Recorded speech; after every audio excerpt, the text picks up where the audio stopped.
Bienvenidos a Historiar. Este podcast fue creado y producido por la ASAI, Asociación Argentina de Investigadores de Historia. Un podcast sobre historia argentina, latinoamericana y mundial. Acompáñanos en este recorrido por el pasado para pensarnos en el presente.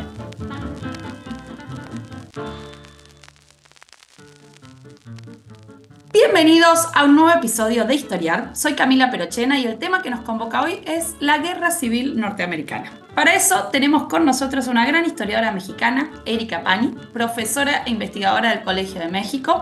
Trabaja con historia del siglo XIX en México y sobre el tema que nos toca hoy tiene un libro muy lindo que se llama Historia Mínima de Estados Unidos. Muchas gracias, Erika, por aceptar la invitación a historiar. Al contrario, Camila, qué gusto estar aquí contigo.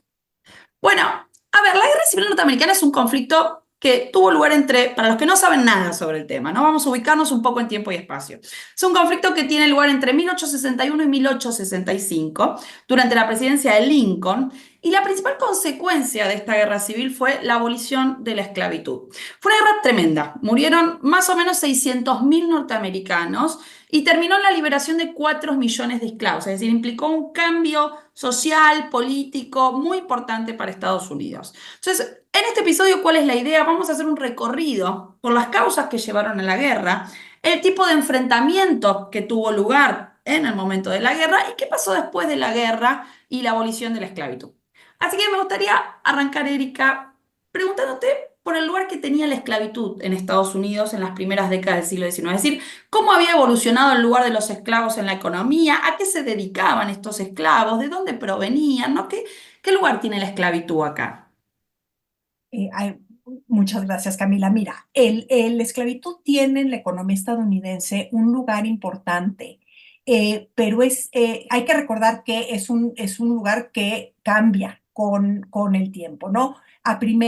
Durante la época colonial, perdón, las 13 colonias británicas reciben todos los estados, bueno, todos los futuros estados reciben población esclava que viene normalmente de África, en este famoso, ¿no? Comercio triangular, pero las 13 colonias británicas reciben menos población de origen africana esclavizada que el resto de las Américas, sobre todo, ¿no? Pensando en Brasil, ¿no? O las colonias incluidas las colonias británicas en el Caribe, ¿no? Donde la mano de obra esclava es la mano de obra, es el principal, digamos, fuente digamos, son los que hacen el trabajo. En estas economías, y yo diría ahí, sobre todo las llamadas economías de plantación, ¿no? Que están produciendo, perdón la redundancia, productos agrícolas que se exportan a Europa y que tienen un valor comercial muy importante, ¿no? Son productos que no difícilmente pueden conseguirse en Europa si no se traen de las Américas, ¿no? Entonces, ¿de qué estamos hablando? Estamos hablando de tabaco, estamos hablando de añil, estamos hablando de azúcar. Entonces tenemos desde la época colonial una concentración de la mano de obra esclavizada en estos estados del sur. Pensemos en el mapa estadounidense hoy, no, los estados que están abajo de Washington, D.C., de la capital, y que tienen esta economía agroexportadora desde la época virreinal, mientras que los estados del Atlántico Medio, pensemos hoy Pensilvania, Nueva York, y los estados del norte, pensemos Massachusetts, New Jersey, etcétera, se dedican más bien, también, digamos, están insertos en la economía atlántica, pero más bien con alcohol, con barcos, con productos de la pesca, madera, este tipo de productos que no requieren esta intensidad en la mano de obra que sí requieren los productos de exportación del sur. Una vez que termina, digamos, durante la revolución, tenemos este fenómeno extraño de estos libertarios, ¿no? Grandes defensores de la libertad, que en muchos casos son dueños de esclavos, ¿no? Y los ingleses van a explotar esta contradicción, ¿no? El gobernador de Virginia ofrece a los esclavos que abandonan a sus amos y se unen a la lucha en favor del rey, la libertad. No es una lucha por la liberación de los esclavos, pero sí, digamos, es una lucha que muestra las contradicciones y las tensiones que se dan en el establecimiento de un régimen liberal que terminará siendo representativo, eventualmente democrático, y la existencia de la esclavitud. Pero son tensiones que no van a destruir de ninguna manera la institución, ¿no? Entonces, durante la época independiente va a haber un cambio bien, bien importante que previene, impide la desaparición de la esclavitud en los ahora Estados Unidos de América. En el norte, una economía capitalista, innovadora, una revolución en los medios de transporte a través de la construcción de canales. El hecho de que hay muchos ríos navegables ayuda mucho en esto, pero una revolución en el transporte hace que la mano de obra esclavizada no sea económicamente atractiva en estos estados del norte, pero sigue siendo muy atractiva en los estados del sur, quizás, digamos, cada vez menos. En 1800, la década de 1830, se introduce una máquina despepitadora, ¿no? Entonces, la máquina despepitadora la inventa un señor que se llama Eli Whitney, permite que el proceso de sacarle las semillas al algodón se haga, que no requería la mano de obra de mujeres normalmente o de niños, ¿no? Durante horas del día, 20 mujeres, ¿no? Para conseguir un quintal de algodón. Creo que es muy posible que las cantidades estén equivocadas. Ahora se hace con la máquina y puede hacerse de manera mucho más rápida y eficaz, obviamente mucho más barata. Y lo que eso permite es que el algodón de baja calidad, de fibra corta, se vuelva un algodón que puede despepitarse y procesarse y mandarse a, sobre todo, las fábricas textiles inglesas, ¿no? Para la década de los 50, Estados Unidos lo que más exporta es algodón y provee prácticamente el 60, a veces incluso el 70% del algodón que se está procesando en la patria de la revolución industrial, que es Inglaterra, ¿no? Entonces, realmente esta invención y la expansión que se da después de esto del cultivo del algodón en el Valle del Mississippi integra la esclavitud, que no a finales del 18, principios del 19, se critica como un medio, digamos, aparte de todo la carga de inmoralidad que lleva, pero poco eficaz, que ya es arcaico, que va para afuera, pues se vuelve un elemento central del capitalismo más global y más avanzado, más industrializado, más industrial y más avanzado del momento, ¿no? Entonces, en ese sentido, ocupa un lugar central en la economía de Estados Unidos. Y eso hace que, o sea, cuantitativamente el peso de los esclavos en la economía aumenta, digamos, en esa primera mitad del siglo XIX por este boom algodonero. Y Sí, te consulto, ¿esos esclavos en algún momento dejan de venir o sea, porque vos decías, llegan pocos esclavos, ¿no? En comparación con otros países. Bueno, ¿cómo se producen? No sé si es la palabra, pero bueno, ¿cómo se multiplica la mano de obra no, esclava? esa es una excelente pregunta, porque estamos, digamos, estas primeras décadas del siglo XIX coinciden con la política británica de impedir la trata de esclavos como un comercio profundamente inmoral, ¿no?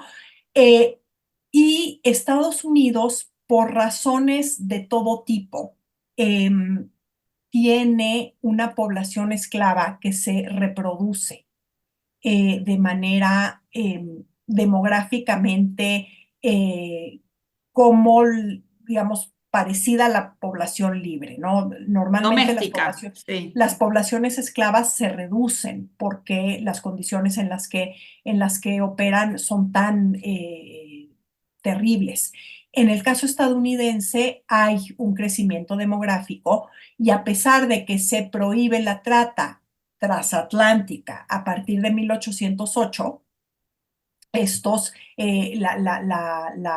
la población esclava en Estados Unidos crece por un crecimiento demográfico natural y tienes además estos estados sureños, pero que es más norteños como Virginia, que habían sido, digamos, un lugar de una gran, digamos, dinamismo económico por el tabaco, que empiezan a exportar a sus hermanas, a otros estados, mano de obra esclava, mano de obra esclavizada.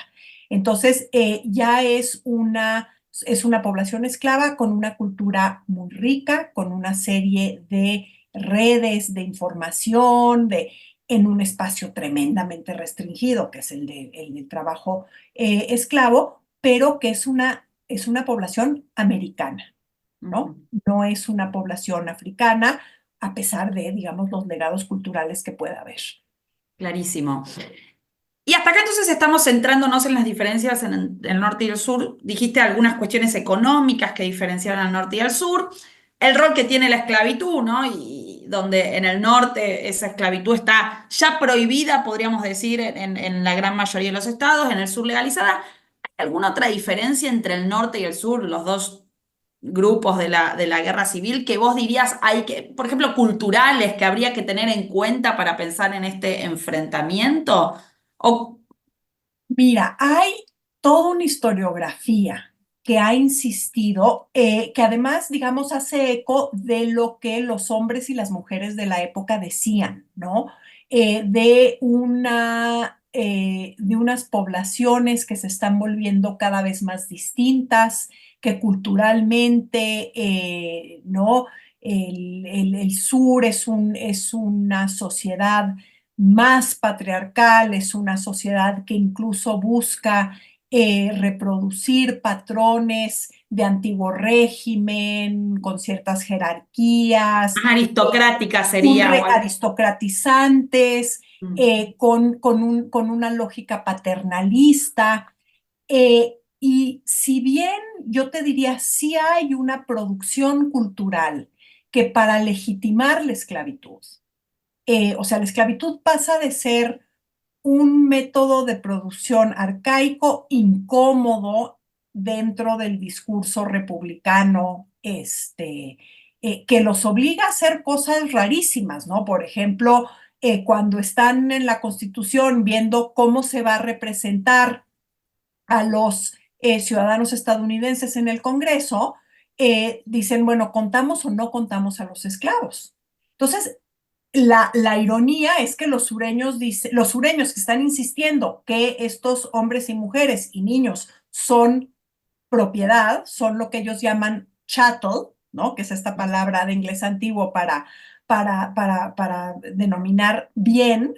Entonces es un chattel que tiene un sentido moral, moral chattel, ¿no? Entonces eso crea todo tipo de disonancias para los sureños, pero no, son propiedad, pero tienen que contar, porque si no, un norte demográficamente más dinámico, que es atractivo para los migrantes, les va a comer el mandado, como no sé si también se dice así en Argentina. Van a estar, digamos que el norte iba a tener más representación que el sur, si no contaban a los esclavos. Y entonces dicen, bueno, pero entonces los norteños, ¿no?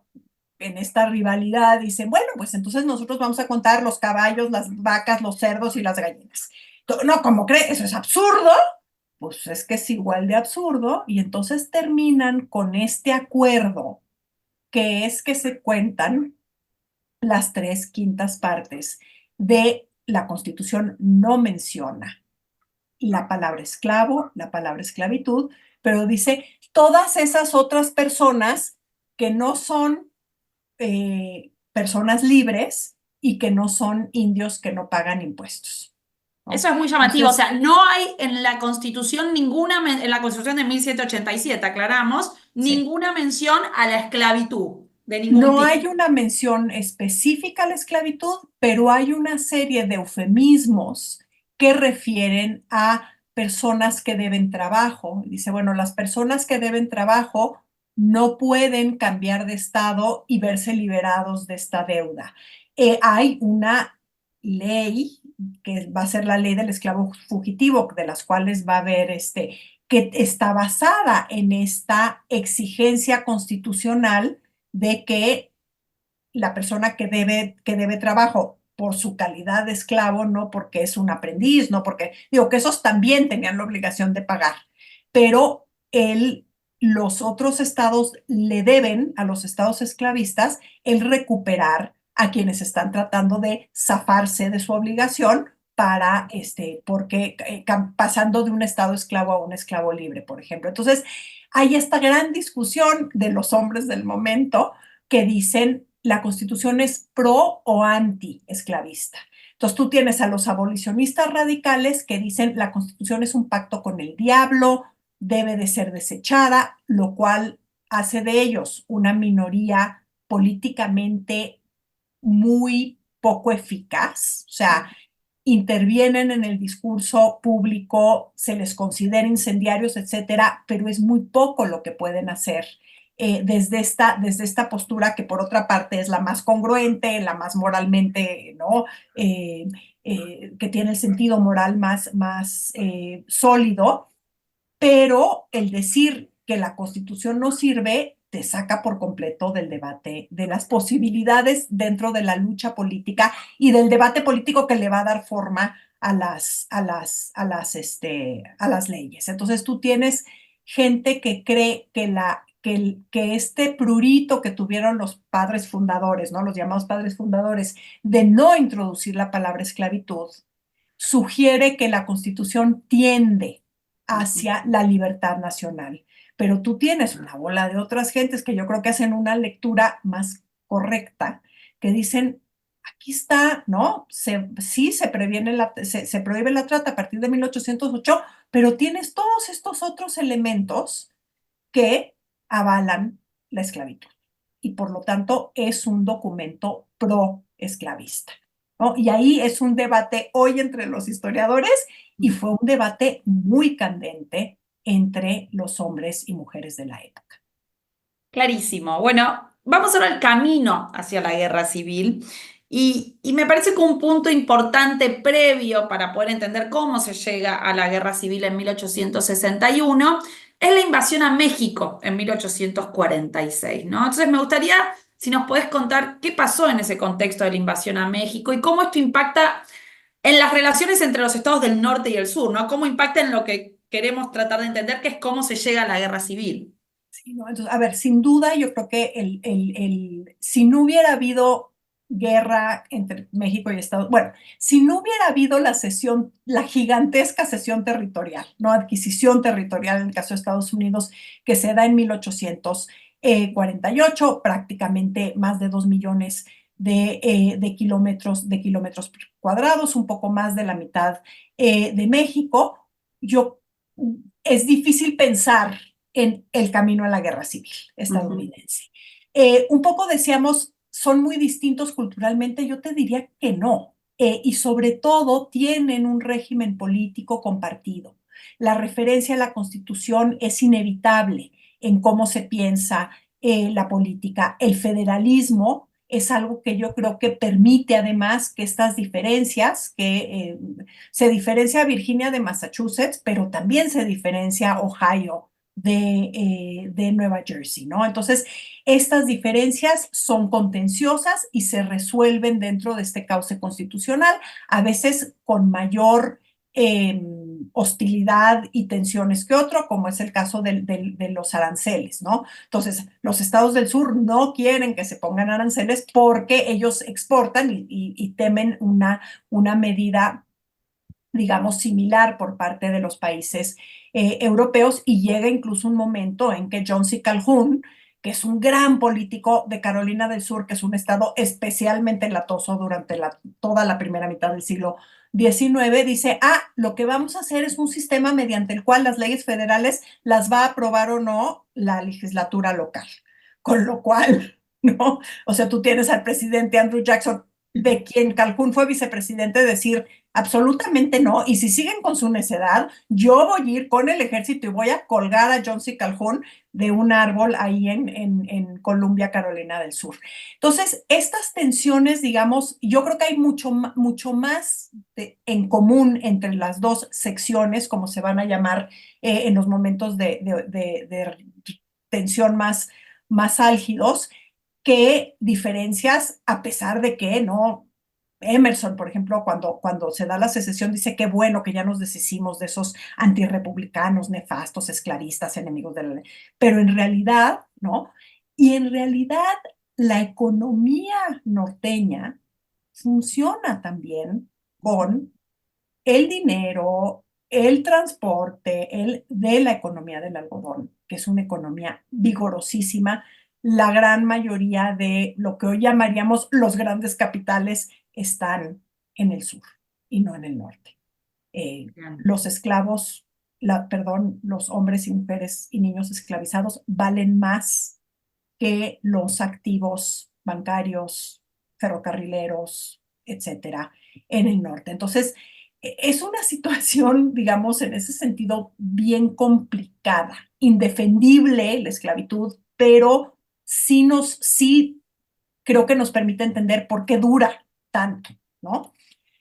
Entonces, ¿qué mantiene la paz entre la oposición a la esclavitud, al modelo esclavista, pero yo te diría más que al modelo esclavista, al poder que ejercen los dueños de esclavos sobre la política nacional, sobre la política exterior, ¿no?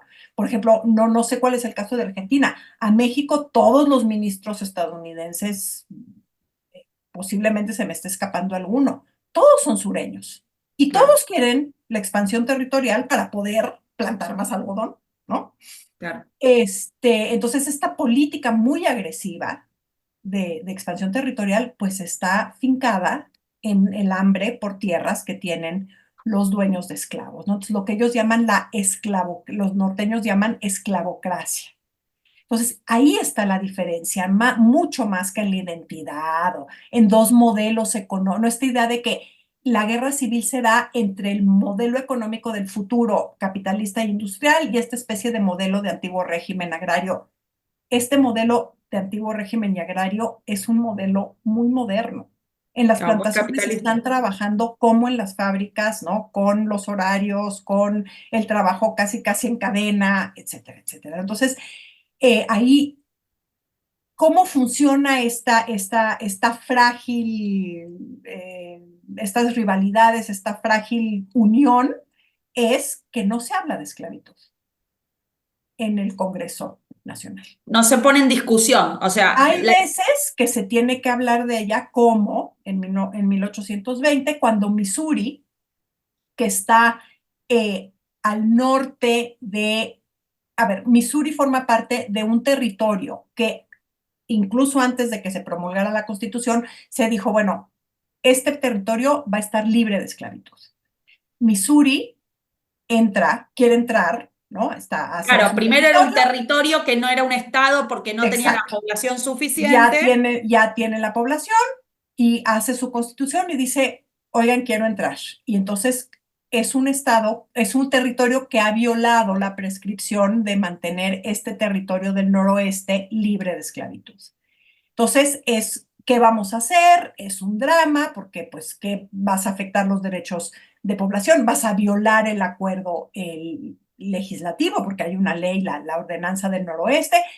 Entonces, hay una serie de negociaciones muy intensas donde participa de manera destacada Henry Clay, que es un político de Kentucky, ¿no? Entonces, también un político de la zona fronteriza, antiesclavista, antiexpansionista, pero que defiende el derecho de los sureños a tener esclavos y que dice, o sea, se acuerdan que se va trazar una línea y que al sur de esta línea puede haber esclavitud, que está, digamos, y al norte, con la excepción de Missouri, no puede haber esclavitud. Entonces, ¿no? Alarma, calma. Se llega a guerra con México, pierde México este extenso territorio, y entonces hay una discusión que empieza incluso antes del final de la guerra, donde tú tienes a gente, en este caso, el partido del presidente, dice David Wilmot, que es un demócrata norteño, que dice, bueno, pero si le vamos a dar más dinero a las tropas para que conquisten México, no puede haber esclavitud. Ese territorio tiene que estar libre de es el patrimonio de de los ciudadanos libres de este país. No pueden ir a competir con la mano de obra esclavizada. Claro, y ahí se rompía el compromiso de Missouri, porque esas tierras estaban al sur de la línea que se Había había al sur y trazado. había al norte, y yo te diría que quizás el grueso está en el norte, ¿no? Porque Ah, bien, son los territorios, o sea, para empezar, California, que claro. es, ¿no? Y el norte de Nuevo México, el norte de todo lo que es hoy Kansas, Nebraska, etcétera, etcétera. Este medio oeste, Sí. un poquito, digamos, más abajo que Illinois, Idaho, etcétera. Entonces, los sureños dicen, oye, yo mandé a mi gente, se me murieron, gasté mi dinero y me estás diciendo que esta, digamos, misión nacional para expandir el imperio de la libertad, y lo dicen, no, tranquilamente, Y tampoco, sí. no voy a participar de eso. O sea, nos están tratando, están violando de manera, digamos, escandalosa un principio central de la unión y del federalismo, que es la igualdad entre todos los estados. Entonces, ahí no hay manera de salirse de eso. Entonces, hay una oposición muy fuerte que va a paralizar mucha de la acción legislativa en los años que sigue, y se va a polarizar cada vez más.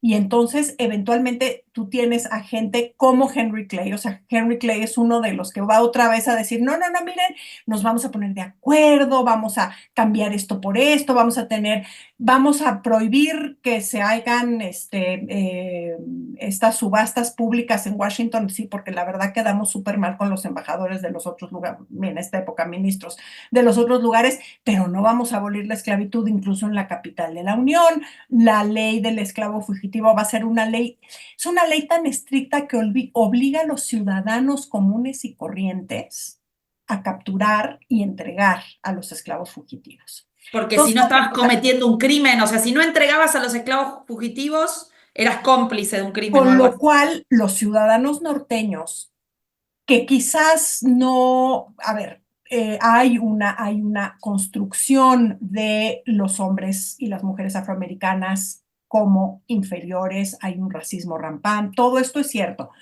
Hay quienes en el norte, quizás la mayoría, les parece mal la esclavitud, pero bueno, pues es parte de cómo hacen las cosas allá abajo, y ni modo de quitarle su propiedad. Eh, a partir de este momento dicen, o sea, cómo una ley de este señor nefasto, esclavista, me va a decir qué es lo que tengo que hacer yo, Ujú. ¿no? Entonces, enormes tensiones, ¿no? El esclavo fugitivo que es capturado, que es llevado ante un juez, el juez que obliga que se le entregue, entonces motines afuera, una política, yo diría, cada vez más desesperada, en tanto que los amotinados son, en el caso, por ejemplo, de Cristiana, que es un pueblo en Ohio, son acusados de traición. Y el juez lo único que puede decir es, ¿saben qué? No. O sea, lo que Claro. hicieron está mal, desorden público, etcétera, pero no podemos decir que es traición. Entonces, la situación, la guerra, el desenlace de la guerra con México coloca en el centro del debate político aquello sobre lo cual los representantes habían decidido que no iban a estar de acuerdo, no iban a convencer al prójimo, y por eso no lo iban a tocar. Cuando lo tienen que discutir, no hay acuerdo posible. Y a partir de entonces están estos esfuerzos desesperados, que la soberanía popular va a decidir si este territorio es esclavista o no. Bueno, pero ¿cuándo? Bueno, pero ¿es la legislatura territorial o solo cuando se constituyen en estado? Tienes el caso de Kansas, ¿no? Que es esta ley Kansas-Nebraska, que dice, bueno, entonces se va a colonizar este espacio, que hoy son los estados de Kansas y de Nebraska, primero este territorio de Kansas, y lo que esto provoca es una especie de carrera financiada en ambos casos muchas veces por estos que tienen interés, entonces los abolicionistas en el norte, en el sur, los defensores de la economía esclava, y tienes estos migrantes que se van a pelear a cuchillazos y a tiros. Trampas en las elecciones, dos constituciones que se hacen de manera paralela y el presidente James Buchanan acepta la constitución esclavista. Entonces ahí ya tienes una especie de mini guerra civil. Sí, ¿no? no hay punto de contacto, o sea, no hay forma de hacer una transacción que pueda destrabar el conflicto ya para esa altura, ¿no? Entonces, esta enorme polarización va a llevar a la desaparición de a partir de los 30 tienes un sistema bipartidista que mis colegas estadounidenses piensan que, o sea, arguyen que no, que la cosa es mucho más complicada. Tienen razón, pero creo que para nosotros latinoamericanos es un sistema bipartidista que funciona donde no, cada quien se reconoce al rival político como un rival político y no como un enemigo mortal. Hay elecciones, ¿no? Con trampa, sin trampa, de manera regular, los partidos, ¿no? Hay alternancia, etcétera. Entonces, estos dos partidos son el partido Whig y el partido Demócrata. Y lo que vemos con esta polarización es que estos partidos, los dos, son partidos nacionales y que como son partidos nacionales, la plataforma nacional es no meterse con la esclavitud, no hablar de la esclavitud. Y lo que tienes es una impaciencia cada vez mayor con esta indiferencia frente a la esclavocracia, al poder esclavo, y una división dentro del Partido Demócrata. Entonces, los Whigs como que se van haciendo chiquitos, surge un nuevo partido que es el Republicano, Ahí va. que por primera vez dice explícitamente no nos vamos a meter con la esclavitud ahí donde existe, es constitucional, nosotros constitucionalmente no tenemos derecho a hacer nada, pero estamos en contra de la expansión. O sea, por primera vez surge, ¿esto cuándo es? ¿Cuándo surge el Partido Republicano? ¿Cuándo sería como ese momento? Se funda que eso también creo que nos habla de la cultura política estadounidense, ¿no? Se funda en un pueblillo en Wisconsin, que es apenas, ¿no? Empieza a ser, que se está, digamos, constituyendo como es que se llama Ripon. Y en 1856 ya tienen su primer candidato presidencial, que es un hombre, digamos, que tiene esta aura romántica, porque es uno de los que conquistaron California, que se llama John C. Fremont, que en ese momento es un tercer candidato y le va como le ha ido a todos los terceros candidatos en la historia estadounidense, pero digamos ya es una opción política distinta. Lo que vemos en 1860 es una elección totalmente disfuncional, porque tienes por un lado el partido Whig, que ya, digamos, Ya no existe, desapareció. El partido republicano, que se ha fortalecido con quienes antes Whigs, antes demócratas, antes miembros de estos partidos antiesclavistas, el Partido del Suelo Libre, el Partido de la Libertad, que se empiezan a reunir en este nuevo partido que no tiene ninguna presencia en el sur, ninguna. Claro, hay de repente una división geográfica, porque el Partido Exactamente. Republicano representa más al norte Exactamente. y el demócrata. Y el Partido Demócrata se divide. El Partido Demócrata se reúne en Baltimore, votan 136 veces para sacar un candidato y el candidato que tiene la mayoría, que es el gran rival de Abraham Lincoln para la senaduría de Illinois, que se llama Stephen Douglas, que es un defensor de no meterse con la esclavitud, de la teoría de la soberanía popular, no logra ganar, no logra el número de votos requerido para poder ser el candidato del Partido Demócrata. Los delegados del sur se van, se juntan en Charleston, entonces tienes a Stephen Douglas, tienes un demócrata, un representante de los demócratas del sur, que es un señor Bell, un antiguo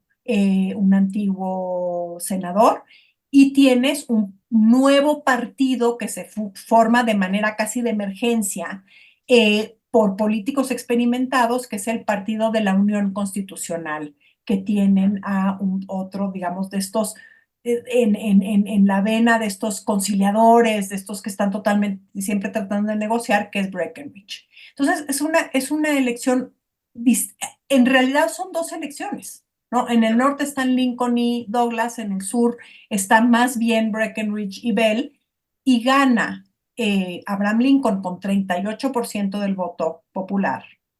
Poco, digo, para un Pero contexto conflictivo como el de 1860 con negociaciones entrampadas, bueno, no es una victoria avasallante, ¿no? Y no es solo una con votos del norte, que esto es lo que estabas solo diciendo. con votos del norte, entonces la visión desde el sur eligieron, o sea, la Unión puede elegir un presidente sin nosotros. Claro. Entonces, esto es visto como un momento de enorme peligro. Y tienes una bola de políticos sureños conocidos como los que comen fuego, los fire eaters, que llevan años diciendo, eso es un desastre, es que el norte no respeta, es que el norte ha violado la Constitución, es que lo que necesitamos hacer es separarnos. Claro. Y en este momento, estos son los políticos que, como dice, ¿no? O sea, se llevan la mano, porque parece que lo que han predicho, ¿no? Entonces, que no, son unos Casandras, pues ahora resulta que tienen razón. Clarísimo. Entonces, la elección es constitucionalmente el primer martes de noviembre, etcétera, etcétera. Para diciembre, Carolina del Sur se separa de la Unión, Es el ¿no? primero. Recurren a los mismos mecanismos de cuando se ratifica la Constitución. O sea, ellos sienten que están actuando de manera totalmente constitucional ¿no? Y se declara Estado independiente, y entre diciembre y febrero de 1861 se unen estos estados del sur profundo, ¿no? Del Valle del Mississippi, y en febrero van a juntarse para hacer una confederación de estados fundados en la defensa de la esclavitud y en la supremacía blanca, ¿no? El caso de Carolina del Sur, hay un delegado que dice, bueno, pues ya nos separamos de la Unión, dice, somos demasiado chicos para ser un país, demasiado grandes para ser manicomio. Entonces, a ver qué pasa, ¿no? Claro. Entonces, sí, es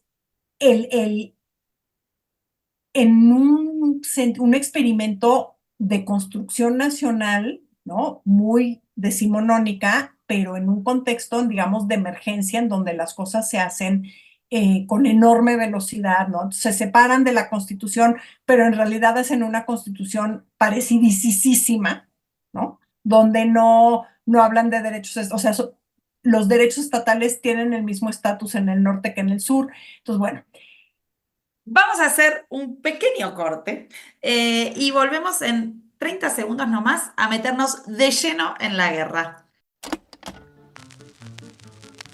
Este es el podcast de ASAIG, la Asociación Argentina de Investigadores en Historia. Te invitamos a asociarte y a seguirnos en las redes, en Twitter, en Facebook e Instagram. Toda la información sobre la asociación la puedes encontrar en nuestra página asaig.org.ar. Te esperamos todos los sábados con un nuevo episodio de Historiar, sobre los grandes temas de nuestro pasado, abordados por especialistas e historiadores profesionales de manera cordial pero rigurosa. Seguimos con nuestro episodio de hoy. Volvemos entonces entonces con Erika Pani. Estamos ya en la llegada de Lincoln al poder. Los primeros estados se están separando. ¿Cuál es la reacción de Lincoln en ese contexto? ¿Cómo pasamos de esa situación en la cual se empiezan a separar los estados a la guerra? ¿Cómo va cambiando Lincoln también en ese proceso? Y bueno, yo ahí, Lincoln es un político fascinante para los escuchas que quieran internarse. Es realmente un hombre que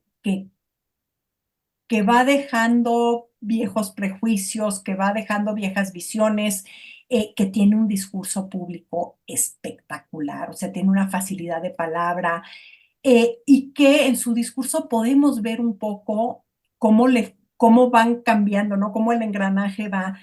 Tiene un momento, por ejemplo, en que dice, a ver, norte y sur decimos que tenemos la sanción divina. Dice, eso no es posible.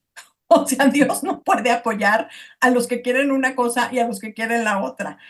Y dice, los dos, seguramente uno y posiblemente los dos estamos equivocados. Entonces sí, es un personaje fascinante. Lincoln es la opción moderada del partido republicano. Él le gana en la convención a políticos con mucho más experiencia, como puede ser, ¿no?, el antiguo gobernador de Nueva York, William H. Seward, a Salmon P. Chase, gobernador de Ohio.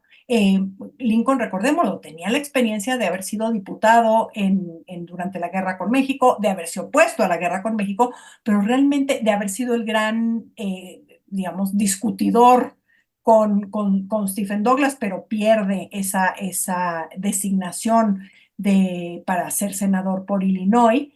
Y lo que hace Lincoln es, en un principio, ser muy firme en cuanto a la oposición del partido a la expansión de la esclavitud y al compromiso constitucional de no meterse con la esclavitud ahí en donde existe. Entonces hay este momento, digamos, de grande tensión, pero la incapacidad, digamos, están en un impasse, no están dispuestos todavía a dar el paso. ¿Qué sucede? No queda nada claro qué va a pasar con la propiedad federal en los estados que se han separado de la Unión.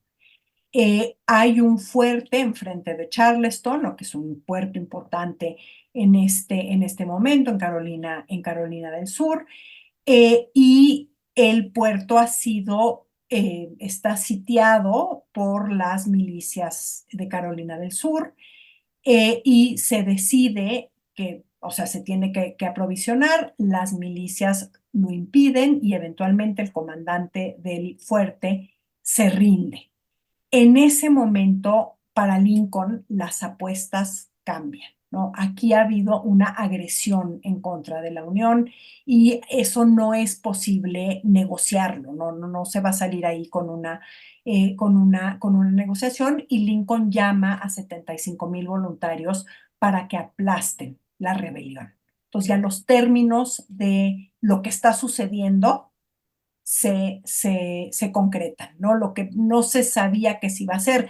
Mientras Lincoln no pone las condiciones relativamente claras, pero no está dispuesto a actuar en contra, a echar la mano de la fuerza, tienes en el Congreso a todas estos tanto senadores como congresistas tratando de llegar a algún tipo de acuerdo para que regresen los estados sureños, ¿no? Entonces, todas estas propuestas de enmienda constitucional para legalizar dentro de la Constitución la esclavitud, por ejemplo, ¿no?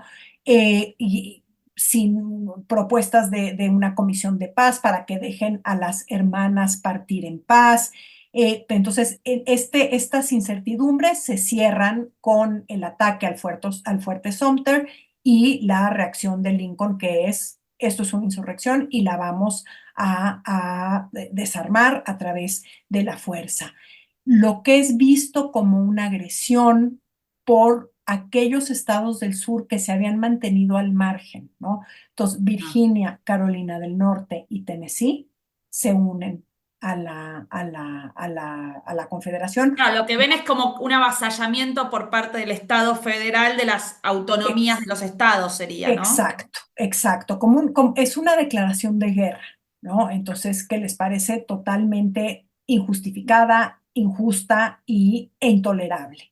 Y eso hace que la Confederación se vuelva militarmente más viable, ¿no? Porque son Carolina del Norte y Virginia estados muy poblados, con una economía más, sobre todo en el caso de Virginia, más diversa, o sea, realmente fortalece a la Confederación. Y con esto empieza la guerra, ¿no? ¿Y esta guerra qué características tiene? ¿Tiene algunas especificidades que vos contás en tu libro en Y términos mira, de yo te diría, a ver, enfrentamiento, ¿no? Y cómo evoluciona, sin entrar en descrita, detalles necesariamente, ¿no? Pero, descrita por muchos historiadores como la Primera Guerra Moderna, ¿no? Ahí te dices, bueno, lo que está pasando en Crimea, lo que pasó en Crimea en Europa también, ¿no? Una guerra donde el grado de movilización es enorme, o sea, 3 millones de hombres va a haber bajo las armas en digamos, a lo largo de estos 4 años. Y es una guerra que es la más mortífera de la historia de Estados Unidos.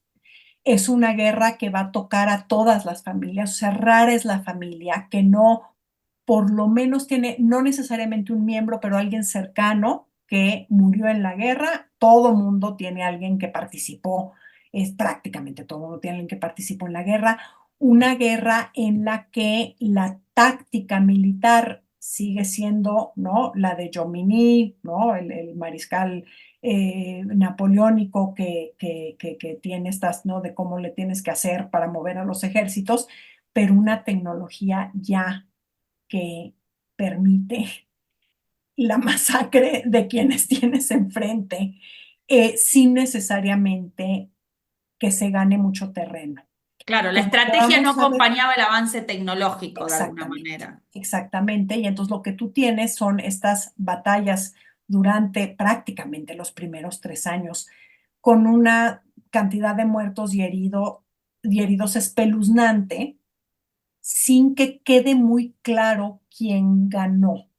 O por lo menos, y los sureños dirían con razón, que ellos ganan durante el primer año, sobre todo, son ellos los que ganan las batallas, pero sin derrotar al enemigo de manera tan contundente que lo obligues a pactar la paz o conquistes, ¿no? O sea, estas batallas, además, que tienen un nombre distinto para los norteños que para los sureños, que yo creo que también nos habla mucho de cómo se está concibiendo incluso el espacio como el de dos países distintos y no el de una guerra civil, ¿no? Entonces, Bull Run se llama Manassas, digo, pierden en Antietam, que es 1863, si no me equivoco. Estados Unidos pierde más hombres que en todos los conflictos militares anteriores juntos, ¿no? Entonces, la escala es una cosa que para la gente de la época, y ahí también, digamos, sugerencia, hay un libro de Drew Gilpin Faust, se llama Esta República del Sufrimiento. Esta mortandad cambia la manera en que la gente piensa la muerte, la manera en que la gente piensa en cómo es el cielo, ¿no? Cómo es el cielo una vez que te mueres, la manera en que la gente piensa la relación entre Estado y ciudadano, ¿no? Porque el Estado tiene la obligación de decirte que tu hijo no aparece, o tu esposo o tu hermano, que está muerto, que está enterrado en algún lugar, ¿no? Hay todo. eh, entonces, el Estado se arroga la capacidad de obligar a la gente a pelear, Claro. ¿no? Lo cual va a ser para estos republicanos, ¿no?, donde el ciudadano es el ciudadano soldado y todo se hace a través ¿no?, de ser voluntarios. Entonces, es interesante, la gran mayoría de los soldados son voluntarios, pero hay una serie de leyes de conscripción que son las primeras que tiene Estados Unidos, ¿no? A pesar de que ha peleado O sea, la guerra de 1812, la de 1800, las guerras en contra de los indios y la guerra en contra de México, ¿no? Entonces sí, yo creo que es una guerra que cambia profundamente esta relación entre estados y ciudadanos, no necesariamente de manera definitiva, ¿no? Entonces, por ejemplo, un estado federal, en los dos casos, gobierno federal que había vivido de aranceles, de repente empieza a poner impuestos en todo, y en el caso del norte, crea papel moneda, que es papel moneda que tiene que ser aceptado para las deudas privadas, ¿no? Claro. Y ese es el dólar de hoy, ¿no? Es el famoso greenback, espalda verde, porque se imprime en tinta verde. La deuda pública, ellos pensaron, bueno, la deuda, como en otros casos, vamos a vender bonos en Europa. Pues eso lo hace la Confederación, eso la Unión lo hace como cuando tratan de colocar y no pueden, y los banqueros en Estados Unidos se las están, diríamos, en México haciendo de jamón, ¿no? No, entonces tienes que poner las reservas en depósito. Dicen, le vamos a vender al ciudadano común y corriente. Entonces, el ciudadano común y corriente es parte del esfuerzo de guerra y tiene un pedazo de Estados Unidos porque tiene un pedazo de la deuda. Acaba la guerra y desarman el modelo fiscal y vuelven al arancel. Entonces, es muy interesante, digamos, como experimento político otra Sí, vez, cómo cambian esos 4 años cómo y cambia y luego cómo este vuelve. Estado empoderado decide, no, pues hay cosas que voy a soltar. El papel moneda no lo suelta. Ese es el que, ¿no? Claro. Con los que vivimos hoy. Y el fin de la guerra y el triunfo de los unionistas implica también un nuevo orden constitucional, ¿no? ¿Cuál es ese nuevo orden constitucional que se inaugura con el triunfo de la Unión? ¿Y cuáles son sus límites, ¿no? Que vos explicás muy bien en tu libro. Bueno, se inaugura algo nuevo, pero no se puede llevar a la práctica del todo, ¿no? Mira, a ver, yo creo que no podemos aminorar lo que es nacionalizar Ujú. los bienes, los activos más valiosos de la sociedad estadounidense, que es la mano de obra esclavizada, y sin compensación liberar a estos antiguos esclavizados. Entonces, la esclavitud está en el origen de la guerra, es un poco lógico, pero para empezar, digamos, el hecho con lo que se tardan, ¿no? O sea, los unionistas insisten al principio, no, esto no es una guerra para liberar a los esclavos, esta es una guerra en defensa de la Unión. Y a partir de enero de 1863, cuando Abraham Lincoln hace esta proclamación de emancipación, la guerra es una guerra para ponerle fin a la esclavitud. Claro. Y esto es enorme. Ahora, esta segunda fundación que llaman los políticos de la época más radicales y algunos historiadores el día de hoy, es un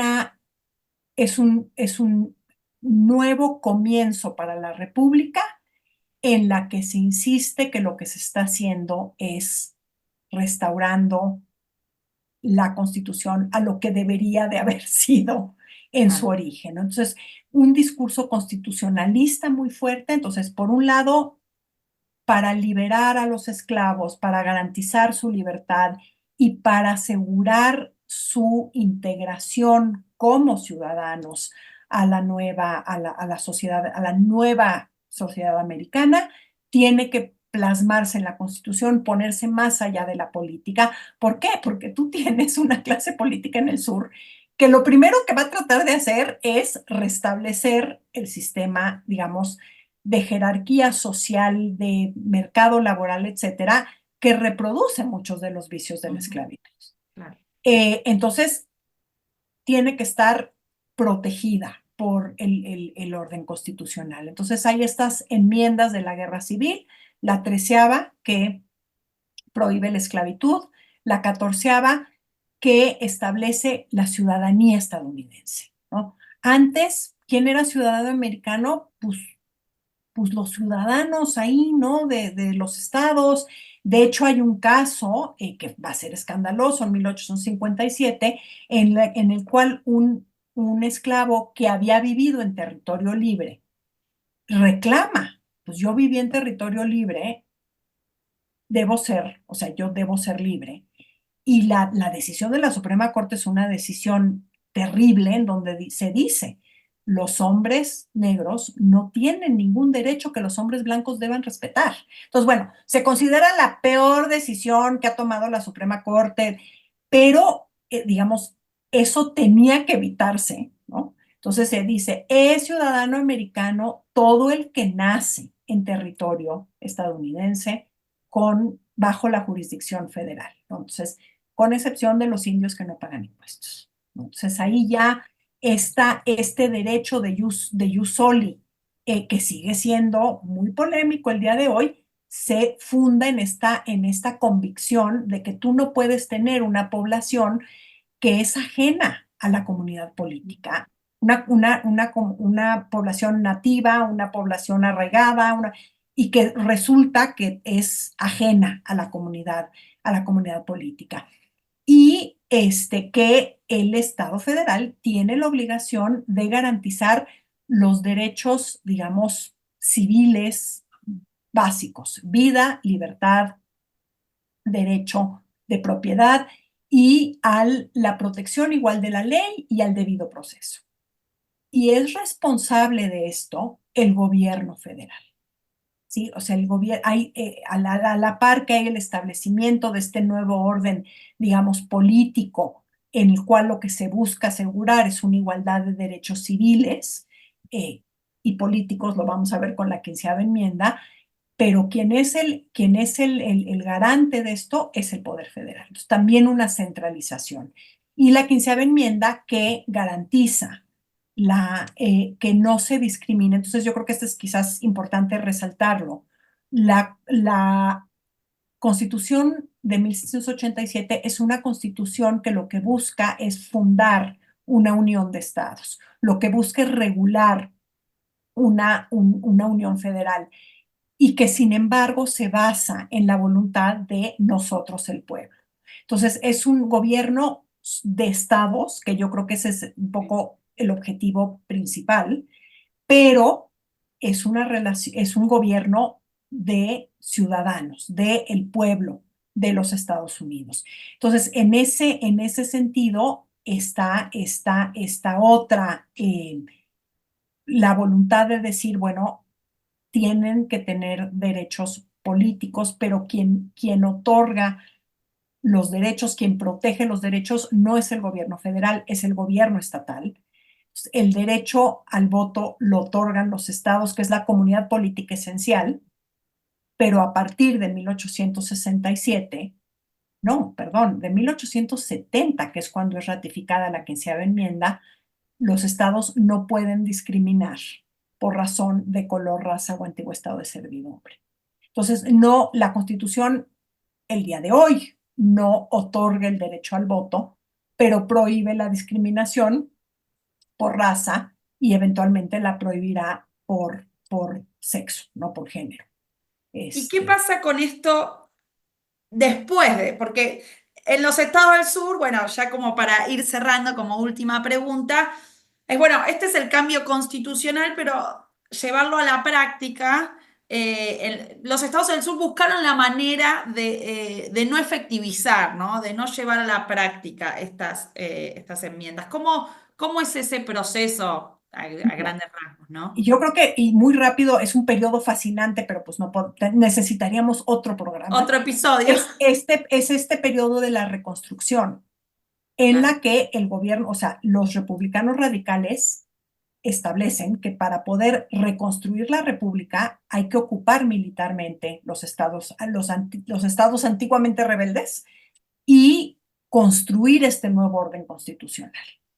Entonces, tú tienes durante este periodo, 1865-1876, más miembros de legislaturas locales y federal afroamericanos que hoy. no se van a construir escuelas, va a haber una serie de movilizaciones de grupos afroamericanos para proteger sus derechos. O sea, realmente es un periodo de enorme efervescencia y de enorme frustración. Y eso lo permite que el Estado federal esté Esté ocupando, presente, el ejército presente. federal esté Claro. presente. Y lo que vamos a ver a lo largo de estos años es un desgaste, es que políticamente, conforme se van integrando los estados sureños a la Unión, el peso político de estos hombres libres en la política nacional se vuelve menor, hay que acomodarse a también la población blanca, y finalmente vamos a ver un abandono de la política de la reconstrucción y una construcción de los que se van a describir a sí mismos como los redentores en el sur, que van a buscar establecer un orden de jerarquía racial, de discriminación y de segregación constitucional. Ujú. Entonces, unas leyes electorales de un enorme, muy barrocas, para dejar fuera a quienes no pagan el impuesto de capitación, a quienes no tienen una dirección fija, a quienes no saben leer, a quienes saben leer pero no entienden el texto constitucional, que lo que son leyes para dejar fuera a los ciudadanos afroamericanos y una sociedad segregada, ¿no? Entonces, este derecho a la dignidad que ha trabajado Rebecca Scott, por ejemplo, ¿no? Entonces, el privar a la población liberada de este derecho a la dignidad, a ocupar el espacio público. Entonces, los edificios públicos van a estar segregados, los medios de transporte van a estar segregados, los espacios de los teatros, los hoteles, y vemos en este caso que llega a la Suprema Corte en 1896, que se llama Plessy contra Ferguson, que es un caso fascinante, un caso armado, ¿no? Donde tú tienes a un hombre afroamericano, pero que podría lucir blanco, sentarse en un vagón de primera clase reservado para los blancos, y que crea un incidente porque le dicen, ¿es usted un hombre de color? Sí. Entonces no le puedo permitir que usted esté en este vagón. Pues yo ya pagué mi boleto. Entonces el caso va subiendo. Cuando llega a la Suprema Corte dice, no podemos legislar, no podemos obligar a la gente a cambiar de ánimo, a considerar que los que son iguales, nada más les faltó poner entre paréntesis, y obviamente no lo son, deban compartir estos espacios. Entonces, hay lo que dice la Suprema Corte es la Constitución obliga a un trato igual ante la ley y al debido proceso, pero si el Estado o el concesionario provee un servicio igual pero separado, es constitucional. Con lo cual se justificó la separación de los medios, la segregación de los medios de transporte en las escuelas, etcétera, etcétera, etcétera, etcétera, ¿no? Que nos lleva hasta mediados del siglo XX, Exactamente. si quisiéramos. O sea, en el caso de la educación, a Brown contra la Junta el Consejo de Educación de Kansas, que es 1954. Claro. Sí, y a todo el movimiento de derechos civiles. Bueno, Erika, muchas gracias por este recorrido que he disfrutado mucho, y muchas gracias por participar de Historiar. A los oyentes los vemos el sábado de la próxima semana. Hasta luego.